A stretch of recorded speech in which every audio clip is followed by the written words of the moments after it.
아멘. 우리 함께 성경 말씀 보겠습니다. 오늘은 우리 한 구절입니다. 로마서 1장 17절 말씀 우리 함께 읽겠습니다. 시작. 복음에는 하나님의 의가 나타나서 믿음으로 믿음에 이르게 하나니 기록된 바 오직 의인은 믿음으로 말미암아 살리라함과 같으니라. 아멘. 오늘 저는 여러분과 함께 하나님의 의에 대해서 말씀을 나누고자 합니다. 이 하나님의 의라고 하는 것은 성경에서 아주 중요한 주제입니다. 우리가 이 로마서를 읽어보면 먼저 이 복음이 무엇인가에 대해서 사도 바울이 설명합니다. 이 복음 때문에 바울이 사도로 부르심을 받았고, 이 복음은 구약에서부터 하나님께서 그의 아들에 대해서 미리 약속하시고 이루어진 것이라고 말하고 있습니다. 오늘날 우리가 예수님을 믿으면 구원받습니다, 예수님을 믿으면 천국에 갑니다라고 우리가 복음을 전하는데요, 그 간단한 복음을 우리가 말하고 있지만 이 복음은 사실 구약에서부터 오늘날까지 많은 선지자들과 많은 하나님의 뜻이 계시되어서 오늘날 우리가 이 예수님을 믿게 된 것입니다.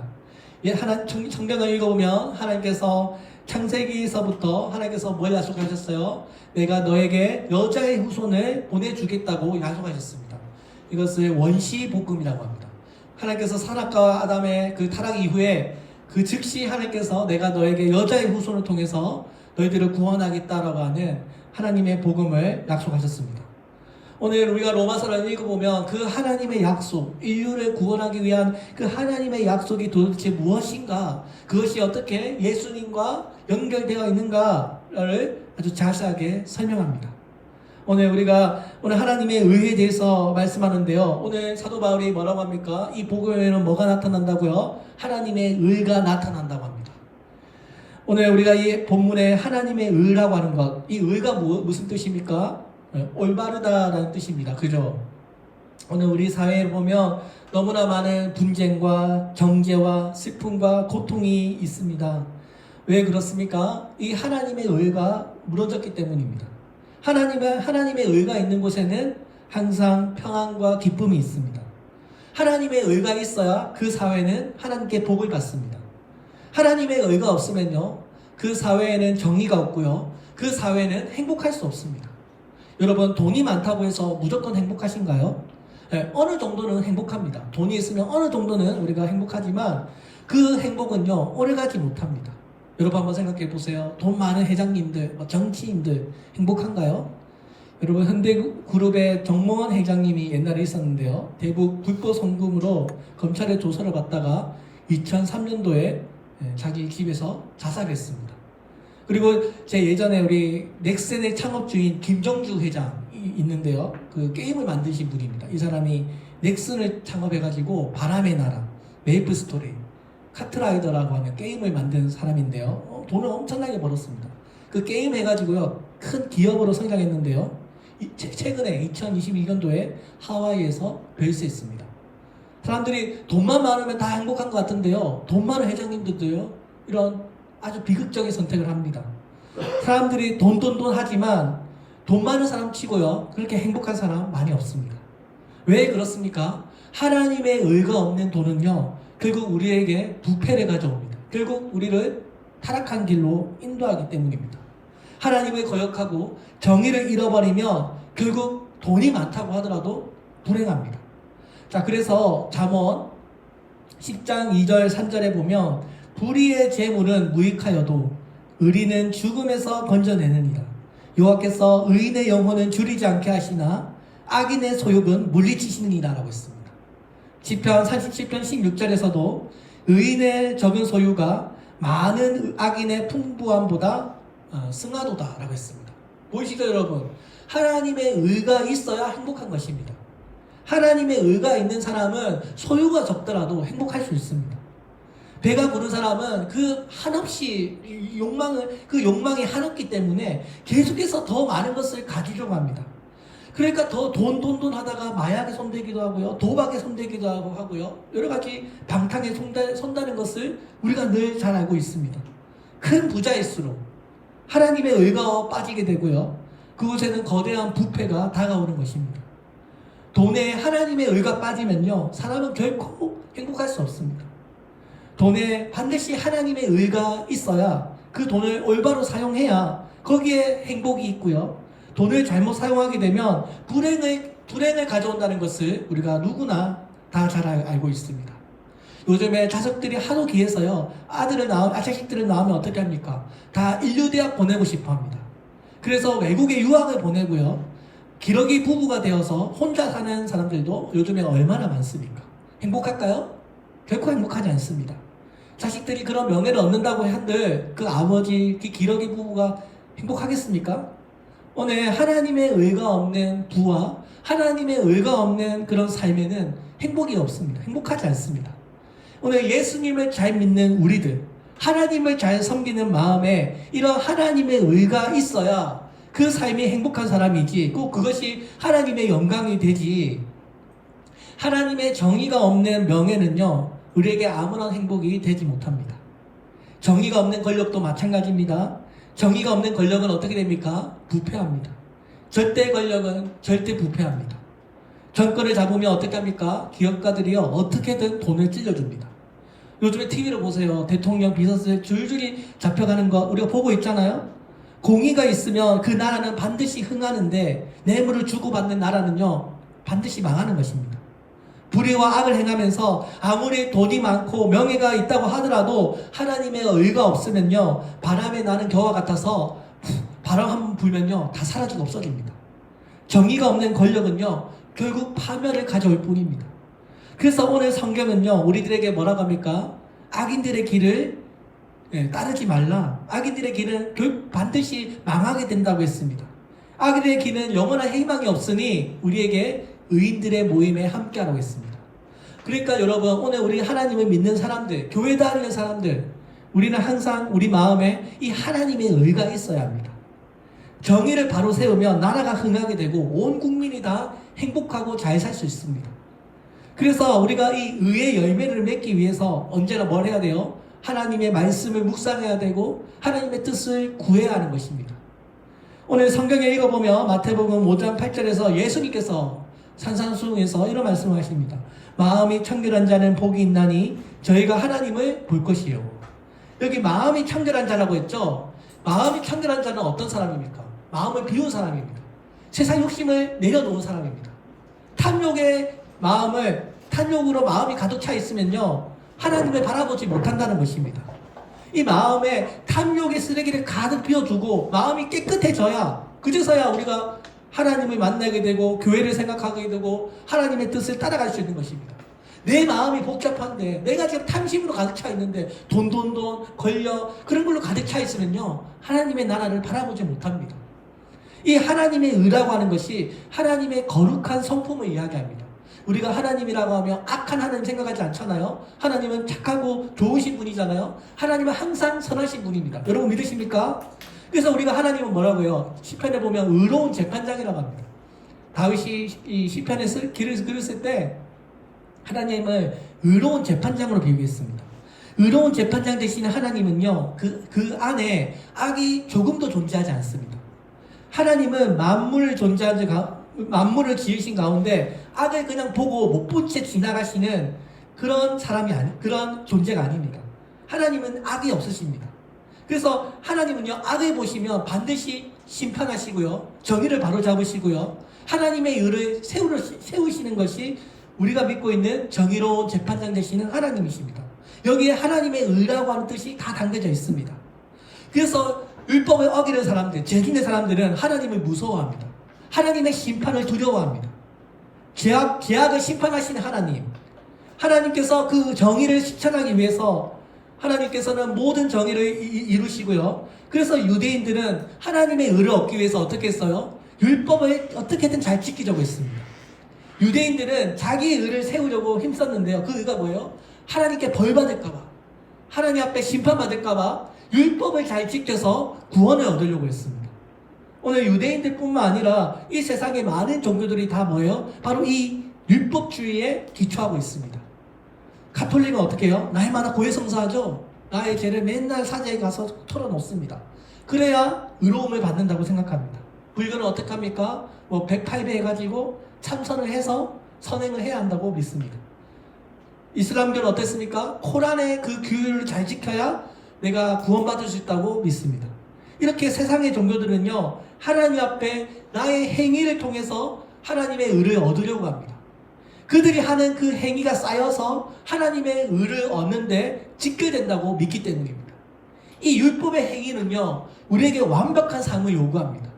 하나라도 잘못 지키면요, 저주와 사망입니다. 그래서 율법의 행위는 우리에게 항상 사망과 저주만 가져올 뿐입니다. 우리가 죄 때문에 정죄받고 죄책감으로 하나님의 심판을 두려워하는 것이 바로 이 율법인 것입니다. 우리가 율법을 하나라도 잘 지키지 못하면요, 하나님의 의를 이룰 수 없고요, 하나님의 의를 이루지 못하면요, 하나님께서 우리를 심판하실 것입니다. 우리가 하나님 앞에 섰을 때요, 왜 이것을 지키지 않았냐고 했을 때 우리는 하나님 앞에 할 말이 없습니다.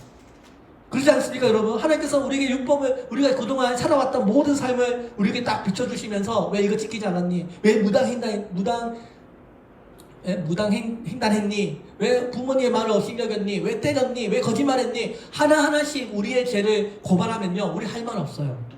우리 모두 다 지옥에 가도 아무 할 말이 없습니다. 우리의 율법을 지켜서 하나님 앞에 의롭다함을 받고자 하면요, 우리는 한 사람도 의인이나 불린 사람이 한 명도 없습니다. 사도 바울이 선언했잖아요. 의인은 한 명도 없다고 사도 바울이 이미 선언했습니다. 오늘 우리가 율법을 지키고자 한다면 이거 율법주의처럼 다른 종교, 세상의 종교들처럼 하나님 앞에 의롭다함을 받은 사람 단 한 명도 없습니다.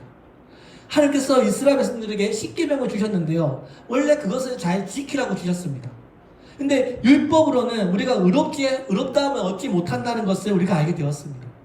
이스라엘 백성들이 그 율법, 모세 율법의 뜻대로 잘 지키며 살았으면 되었을 텐데, 사람은 도저히 그것을 잘 지키지 못하는 것입니다. 사람들 앞에서 자신의 어떤 올바른 하나님의 의를 인정받고자 했지만, 바리새인은 어떻게 했어요? 그 하나님의 뜻을 망각하고 오히려 사람들을 정죄하고 심판하고 형식주의에 빠지게 되었습니다. 그것이 오늘날까지 1000년 이상 이어져 내려온 것입니다. 그 율법주의가요, 하루아침에 이루어진 것이 아닙니다. 유대 지도자들부터 그렇게 망가뜨린 것입니다. 그들이 나름대로 하나님의 말씀을 잘 지킨다고 했습니다. 율례를 만들고 전통을 만들어서 온갖 것들을 만들어서 백성들에게 이것 지켜라 저것 지켜라 했습니다. 본질은 다 사라지고 결국 형식주의만 남은 것입니다. 어떤 사람은 이렇게 말할 수 있습니다. 목사님, 제가 과거에 하나님 말씀 잘 지켰습니다. 그래도 아직도 저에게 죄가 있습니까? 근데 율법은 뭐라고 합니까? 과거에만 잘 지켜서는 안 되고 항상 잘 지켜야 된다고 말합니다. 또 어떤 사람은 묻습니다. 10가지는 아니더라도 제가 여기서 몇 가지는 잘 지켰는데 그래도 제가 안 됩니까? 그때 율법은 뭐라고 말합니까? 완벽하게 100% 다 지켜야 한다고 말합니다. 어느 거 하나 잘 지켰고 어느 거 하나 부족했고가 아니고 다 잘 다 완벽하게 잘 지켜야 합니다. 그래야 하나님의 의를 얻을 수 있다고 말합니다. 그러면 여러분, 하나라도 우리가 지키지 못하면 다 뭐예요? 하나님의 율법 아래 있는 것입니다. 율법의 저주 아래 우리가 놓이게 되는 것입니다. 여러분, 그렇게 율법의 저주 아래 있을 때 사탄이 우리를 찾아와서 우리의 삶을 고소고발하면 거기에 안 당할 사람 누가 있습니까?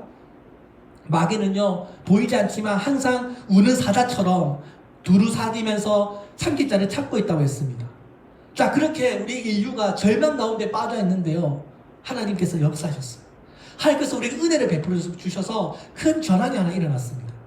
아무리 우리가 노력해도 이 죄 문제를 우리가 해결할 수 없어서 큰 절망 가운데 빠져 있는데요, 하나님께서 우리 인생을 향하여 하나님께서 한 가지의 해답을 주셨습니다. 그 해답이 무엇입니까? 율법 외에 또 다른 하나님의 의가 나타났다는 것입니다. 오늘 바로 로마서 1장 17절입니다. 복음에는 뭐예요? 하나님의 의가 나타나서 믿음으로 믿음에 이르게 하나니 기록된 바 오직 의인은 믿음으로 말미암아 살리람과 같으니라. 복음에는 뭐가 나타났다고? 하나님의 의가 나타났대요. 이 복음이 누구를 말하는 거예요? 예수님을 말하는 거죠. 바로 율법 외에 또 하나의 하나님의 의가 나타났는데 그게 누구예요? 바로 예수님이라는 거예요. 예수님이 바로 하나님의 의로 우리에게 나타나신 것입니다. 우리 인류가 타락해가지고 절대로 우리의 행위로는 구원받을 수가 없는데, 우리를 대신해서 하나님께서 자신의 가장 사랑하는 아들을 이 땅에 보내셔서 하나님의 의를 대신 이루신 것입니다. 죄가 없으신 성자께서 우리와 같은 인간이 되셔서 우리를 대신하여 십자가에 죽으셨습니다. 율법을 만드신 창조주가 우리를 대신하여 그 율법을 온전히 다 지키셨습니다. 우리는 지킬 수 없었는데요, 예수님은 다 지키셨어요. 그리고 그 예수님께서 그 하나님의 의를 믿음으로 우리에게 선물로 주셨다는 것입니다. 여러분이 놀랍지 않으십니까? 이것을 바로 우리가 하나님의 의라고 하고 이것을 우리는 믿음이라고 부릅니다. 오늘 로마서 3장 21절에서도 이제는 율법 외에 하나님의 의가 나타났으니 율법과 선지자들에게 증거를 받은 것이다. 보이시죠? 율법 외에 또 하나의 하나님의 의가 나타났습니다. 사도 바울이 빌립보서 3장 9절에서도 같은 의미로 사용합니다. 뭐라고요? 그 안에서 발견되려 함이니 내가 가진 의는 율법에서 난 것이 아니요 오직 그리스도를 믿는 믿음으로 말미암는 것이니 곧 믿음으로 하나님께로부터 난 의라. 보이시죠? 여기 보면 하나님의 의가 또 나옵니다. 다 뭐라 연결되어 있어요? 믿음과 연결되어 있습니다. 여러분, 우리가 하나님께 심판받아야 되고요. 하나님께서는 공의로우신 재판장이기 때문에요. 죄가 있으면요, 반드시 심판하십니다. 근데 우리가 죄가 있으면 안 돼요. 우리가 해결할 수 없는 그 의를 하나님께서 눈 감아 준 것이 아니가요. 하나님의 방법으로 이 의를 이루셨습니다.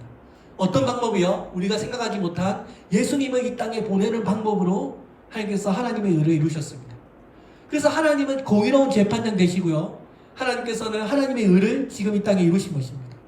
오늘 로마서 5장 17절에서 하나님의 의를 우리에게 선물로 주셨다고 말합니다. 로마서 5장 17절 우리 함께 읽겠습니다. 시작. 한 사람의 범죄로 말미암아 사망이 그 한 사람을 통하여 왕노로 하였은즉 더욱 은혜와 의의 선물을 넘치게 받은 자들은 한 분 예수 그리스도를 통하여 생명 안에서 왕노를 하리로다. 여기 보죠. 의의 선물 보이시죠? 의의 선물. 하나님의 이 의를 우리에게 선물로 주셨어요. 예수 그리스도께서 우리를 대신해서 모든 율법을 다 이루시고 그 예수님을 믿는 사람들에게는 예수님께서 다 이루신 그 의를 우리에게 주시는 것입니다. 우리는 못 이루었지만 이룬 것처럼 하나님께서 간주해 주시는 거예요. 그래서 하나님은 우리에게 죄 없다고 선언해 주십니다. 예수님께서 우리가 감당해야 될 모든 그 저주, 형벌을 예수님이 다 짊어지시고 다 십자가에 감당하셨어요. 원래 우리가 죽어야 됩니다. 근데 예수님께서 대신하셔서 우리에게 주신 거예요. 의의 선물로 우리에게 주신 것입니다. 할렐루야죠, 여러분. 자, 그래서 마틴 루터가 바로 이 구절을 묵상하면서 이 하나님의 의가 무엇인가를 누구보다 아주 심각하게 고민했던 것입니다. 이 하나님의 의가 그동안 자기가 율법, 자기의 어떤 적극적인 의를 통해서 내가 하나님의 의를 이룬다고 생각했는데 이 하나님의 의라는 것이 예수님께서 이루신 것을 내가 받는 수동적인 의라는 것을 발견하게 된 것입니다. 능동적이라는 뜻은 무슨 뜻입니까? 내가 뭔가를 행해야 한다는 것입니다. 율법주의를 말하는 것입니다. 루터 외에 지금도 천주교회는 이 율법주의를 기초해서 구원론을 이야기합니다. 내가 뭔가를 행하고 공덕을 쌓아야 하나님 나라에 갈 수 있다고 말합니다.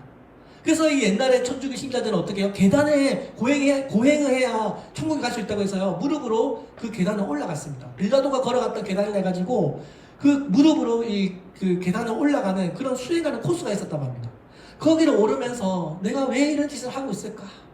내가 이것을 한데 구원을 이룰 수 있을까를 심각하게 고민했다고 합니다. 이게 과연 하나님께서 기뻐하실까? 그렇게 하다가 로마서를 읽다가 바로 하나님의 뜻을 발견하게 된 것입니다. 그런 자기의 힘으로 도달할 수 없는 그 하나님의 의 때문에 누구보다 괴로워했습니다.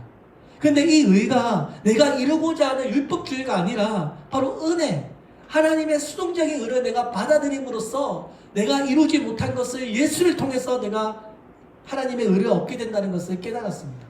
그래서 이제 이 바울과 루터는요, 누굴 붙잡아요? 예수님을 붙잡는 거예요.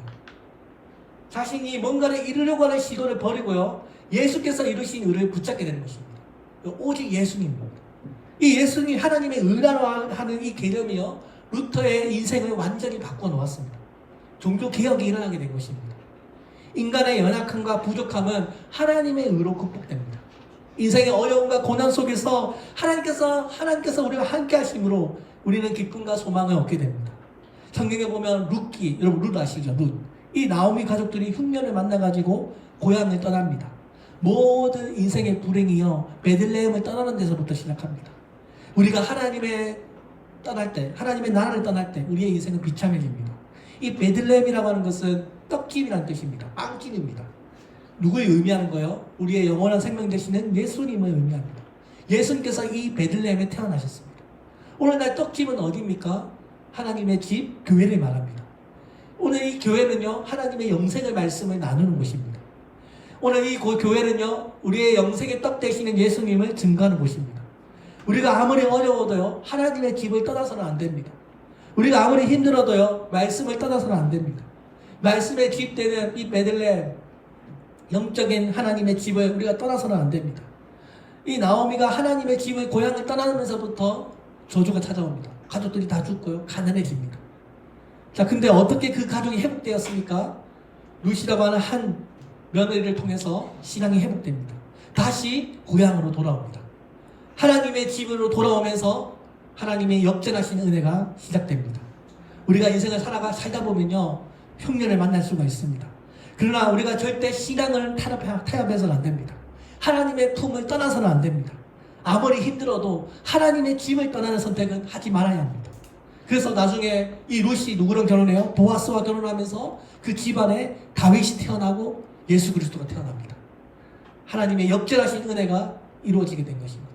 여러분 또 에스더서 아시죠? 이 에스더는 이 모르드게를 죽이려고 했던 그 하만의 음모가 오히려 하만이 자기가 매달아 놓은 그 나무 장대에 자기가 죽임을 당하게 되고 모르드게가 높은 자리에 오르면서 그 이야기가 끝이 납니다. 역전하시는 하나님을 우리가 만나게 됩니다.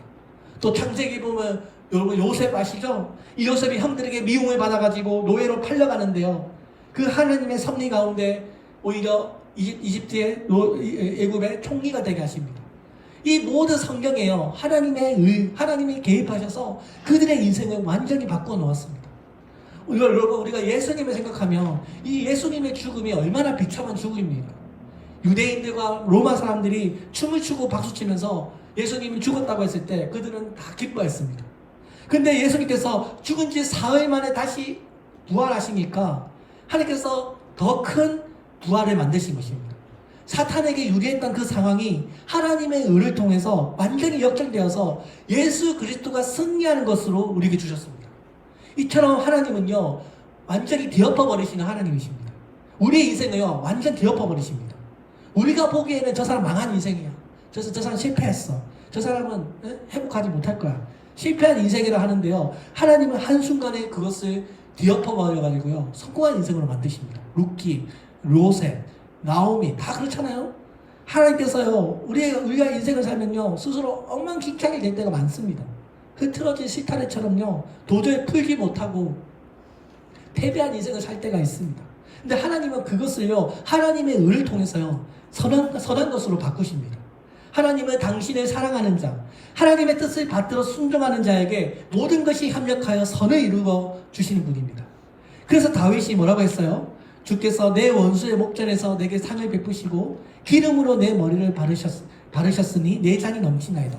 어디에서 이 상을 주십니까? 원수의 목전에서 나에게 상을 베푸십니다.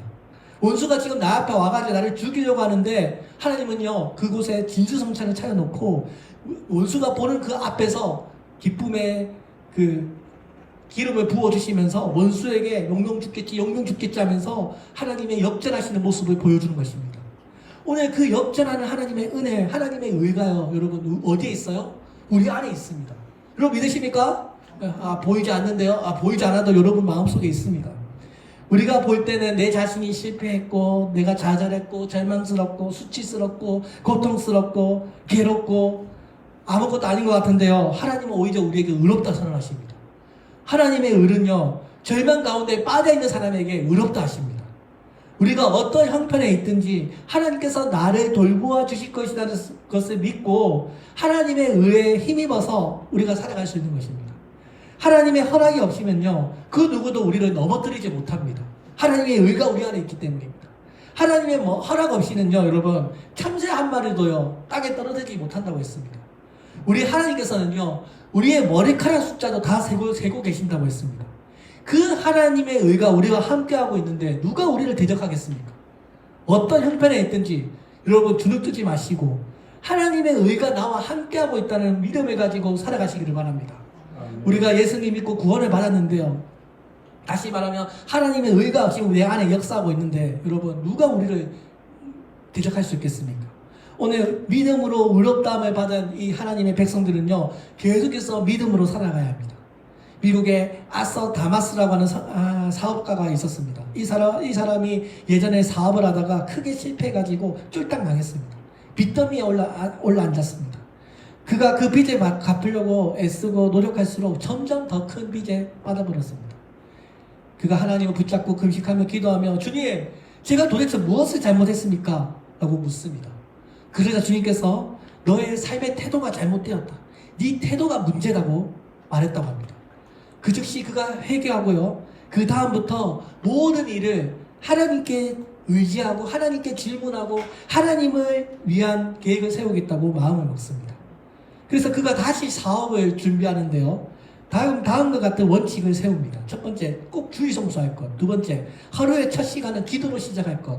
셋째, 온전한 11조를 드릴 것. 넷째, 더 많은 시간과 더 많은 돈을 주님께 드릴 것. 다섯째, 주님을 주인으로 모실 것. 여섯째, 사업의 모든 문제와 필요를 주님이 해결하시도록 주님에 맡길 것. 이 6가지의 원칙을 세웠다고 합니다. 이렇게 사업을 주님께 맡기고 주님을 위한 사업을 시작하면서 낮도 밥도 가리지 않고 동서남북으로 뛰어다니면서 주의 일을 시작했다고 합니다.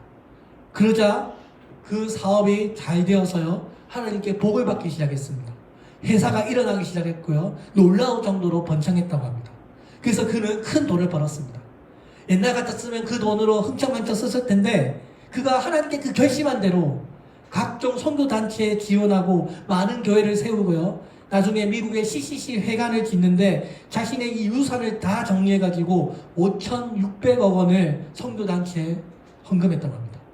엄청난 돈이죠? 이 엄청난 돈을 벌었는데도 하나도 남기지 않고요, 선교단체와 사회에 기부했다고 합니다. 그리고 그는 나중에 내가 망한 것이 오히려 유익이 되었다고 간증합니다. 내가 망하지 않았더라면 내가 내 주인 노릇하고 내 나중에 내 탐욕과 욕심과 불순종에 빠졌을 텐데 하나님께서 나를 치셔서 나를 망하게 하셔서 내가 깨닫고 하나님을 주인으로 섬기고 욕심에 빠지지 않고 교만하지 않고 순종하여 하나님을 잘 섬기게 하셔서 재물을 얻게 되었다고 유명한 말을 남겼습니다. 오늘 이 하나님이요, 여러분, 우리의 하나님이십니다. 여러분, 오늘 이 하나님의 의가 우리 안에 있고요, 하나님께서 우리에게 꿈과 소망을 주시고 그것을 반드시 이루신다고 믿습니다. 모든 일에 하나님의 뜻이 있을 것이라고 하는 그 믿음이요, 우리를 성공으로 이끕니다. 지금도 하나님을 사랑하고 하나님을 섬기고 하나님의 뜻에 경험히 순종하는 자에게는 모든 것이 합하여 선을 이루시는 하나님의 의가 지금도 역사하고 있습니다. 하나님은 우리를 고아처럼 내버려 두지 않으시고 우리에게 때를 따라 돕는 은혜를 베풀어 주시고 무엇보다도 누굴 주셨어요? 성령 하나님을 우리에게 보내주셨습니다. 오늘 여기 앉아있는 여러분들 누구 때문에 있는 거예요? 성령께서 우리와 함께하고 도와주셨기 때문에 우리가 오늘 이 자리에 있는 것입니다. 이 교회에 나오기까지 얼마나 많은 유혹이 있겠습니까? 그 모든 유혹을 다 뿌리치고 오늘 우리가 이곳에 앉은 것입니다. 맞죠, 여러분?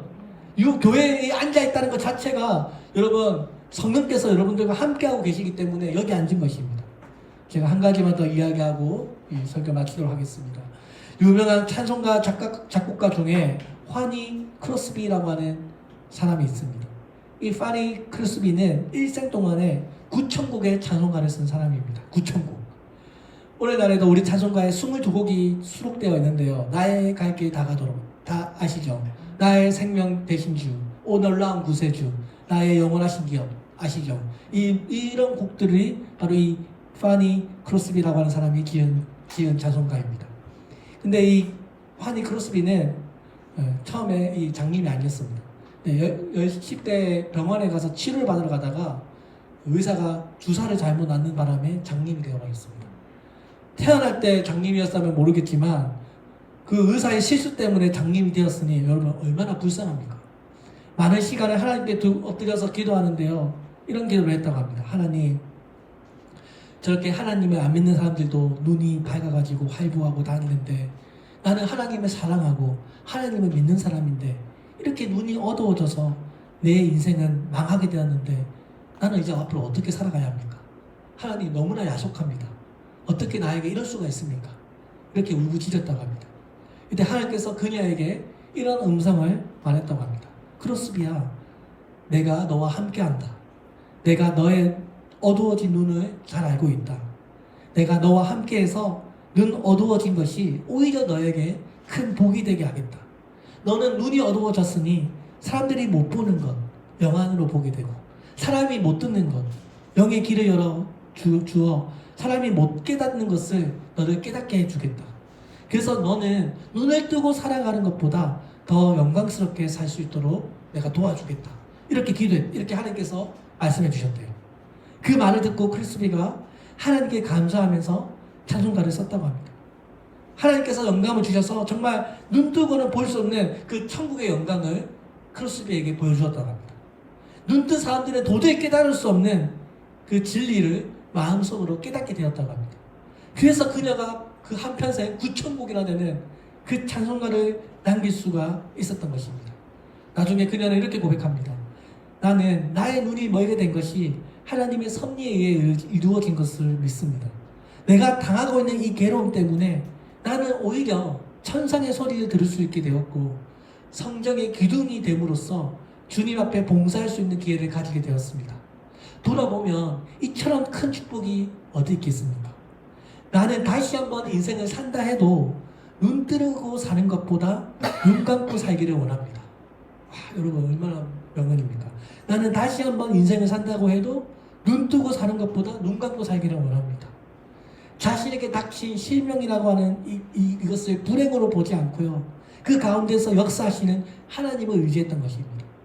오늘 하나님을 믿는 자들에게는 모든 것이 합력하여 선을 이룬다고 우리가 믿습니다. 우리가 무엇보다 예수님을 붙잡아야 합니다. 다른 것은 포기할지라도 예수님만 붙잡으면 우리에게 소망이 있습니다. 오늘 우리가 인생 가운데 흉년을 만났다고 할지라도 여러분 루키처럼 하나님께서 반드시 역전시켜 주십니다. 어떤 역경을 만났다고 할지라도 역전의 은혜를 베풀어 주시는 그 하나님의 은혜를 우리가 의지하면서 역전의 은혜를 누리시는 여러분들 되시기를 주의 이름으로 축원드립니다. 네, 기도하겠습니다. 하나님 아버지